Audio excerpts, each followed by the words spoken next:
So here's my Honda 1132 snowblower. Here's what I like about it. Everything's manual control. Just rotates your chute. Here's your auger. So that runs your auger up here and your impeller. You've got your drive. The hydrostatic's really nice. There's no gears, so it's incrementally you can go faster, slower. Your throttle. Oh, your chute up and down.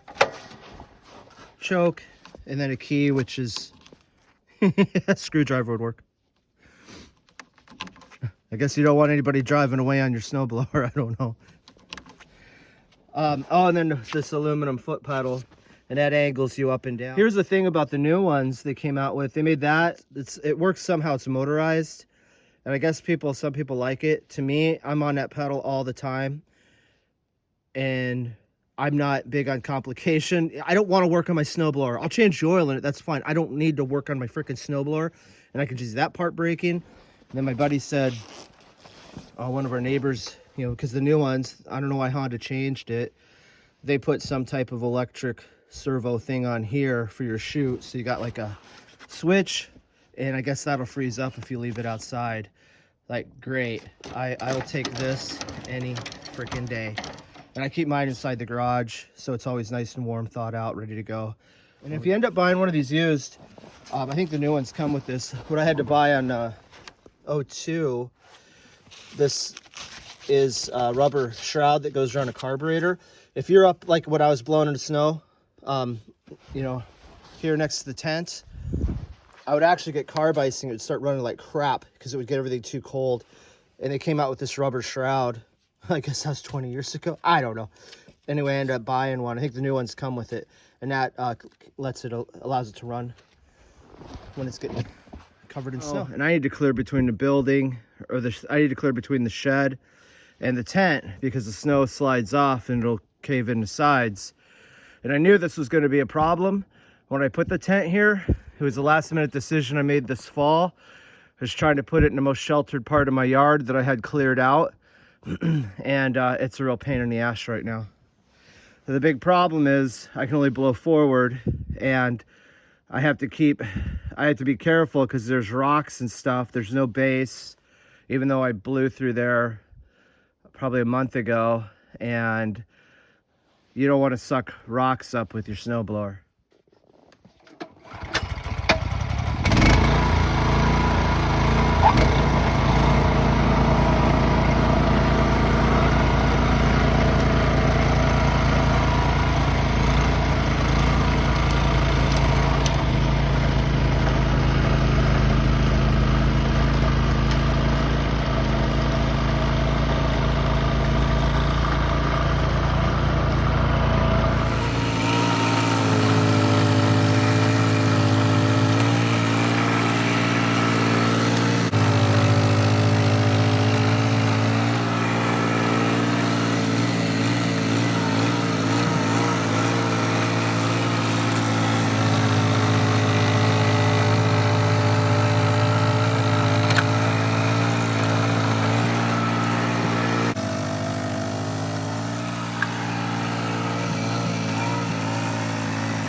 Alright, I punched through.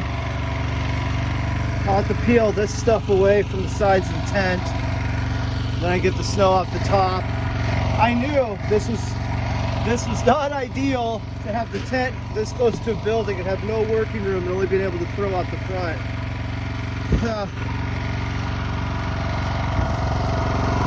But I don't think I'd have a tent with the way the winds were.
So I felt it bump.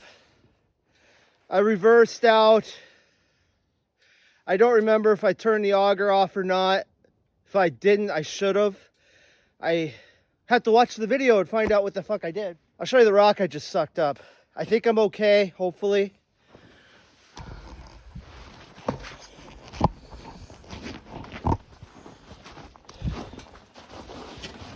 There's where the rock was, and there's where the rock is now. Look how big that bastard is.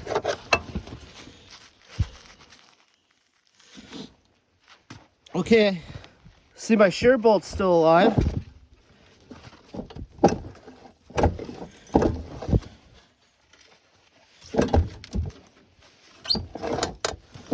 It looks like I'm okay.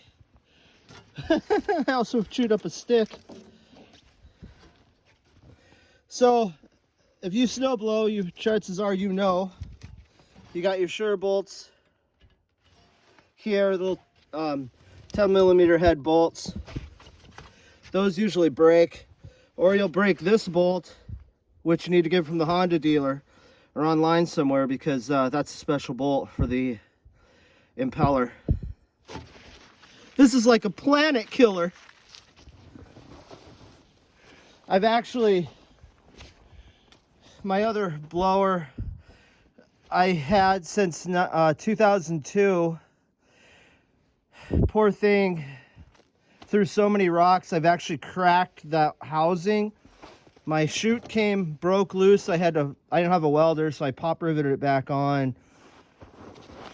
But I got a rock stuck in there, and I actually had to use a hammer and a chisel to bust the rock into pieces to get it out. Yeah, with no base, you know. Here we are, middle of January, still have a goddamn base of snow. All right, so I'm gonna keep blowing here. I'll let the camera roll, show you that it still works, so let's see if it still works. I actually have a lot of faith that it will. I caught it in time, fortunately. Well, no, I didn't. I didn't catch anything. It quit. So it was like self-preservation mode, which was good. Oh, it's manual start, which is good.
Unless it's really wet, heavy, sticky snow, then it'll clog up and it's maddening, and then I'll use my skid steer.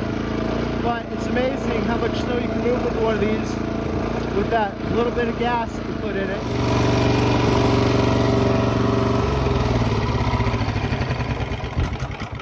And then when it's time to bring it in your garage, you hit that, that's the release lever. And now I can roll it back and forth and the tracks aren't linked to the motor. So I'll just pull this right into the garage. I got a spot for it, it'll thaw out. It's so much easier on these to, if you can, you know, guys leave them outside all the time, but I've used them when they've been sitting outside and I just hate it. All the control cables are hard and stiff to use, and much rather have it inside, thawed out, ready to go. Well, there you can see the level of snow we have. There's the kids' trampoline frame. We should have a lot more snow than this right now, but we got about a foot. And this last storm, maybe more. I didn't measure. But okay, guys, that's all for now. Thanks for watching.